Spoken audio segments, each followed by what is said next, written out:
Skarloey had been to the works to be mended. He felt much better. Rusty the Diesel was helping him off his rail car. Skarloey hadn't met the little diesel before. Rusty seems a kindly sort of engine, he thought to himself. I help to mend the line and do odd jobs, explained Rusty. I hear everyone is looking forward to seeing you again. Come on.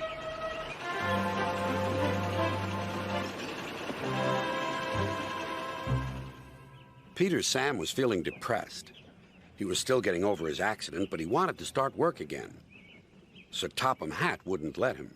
Another day's rest will do you good, he said. Besides, I've got a surprise for you. For me, sir? How nice, sir. What is it, sir?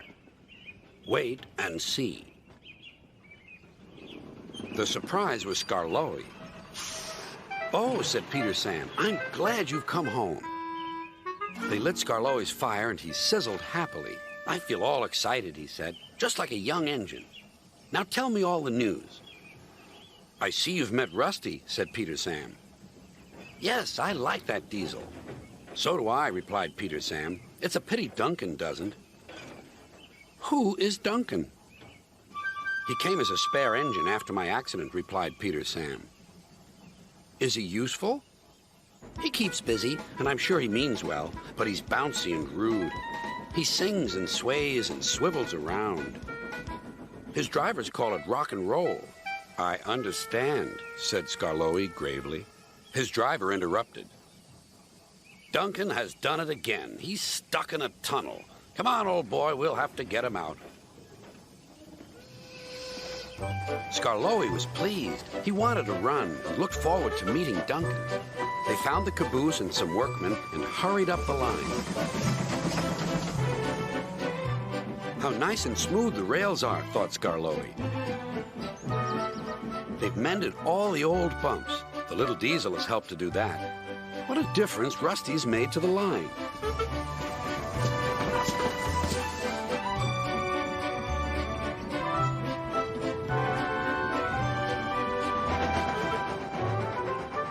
Quite soon, they found Duncan. He was stuck at the far end of the tunnel, and he was very cross. I'm a plain, blunt engine. I speak as I find. Tunnels should be tunnels and not rabbit holes. This railway is no good at all. Don't be silly, snapped his driver. This tunnel is quite big enough for engines who don't rock and roll. It took a long time to clear away the rocks and set Duncan free again.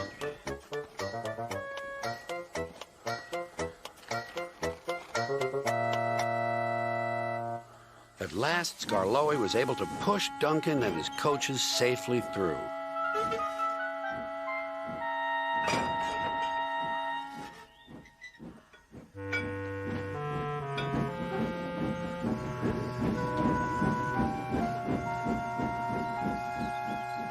The caboose was left on the siding, and the workmen stayed to make sure everything was safe.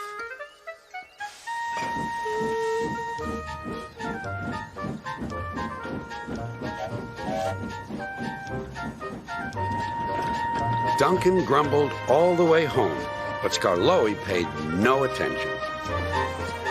Later, Sir Topham Hatt spoke severely to Duncan. Listen to me. There is nothing wrong with that tunnel. You stuck in it because you tried to do rock and roll. Tunnels are not dance floors, and you are not a pop star. Then Sir Topham Hatt gave his full attention to Duncan's funnel. If it happens again, he ended ominously, I shall find ways to cut you down to size. In other words, your career is on the line. Need I say more? Duncan thought Sir Topham Hatt had said quite enough, and he remained completely silent and still for at least a whole evening.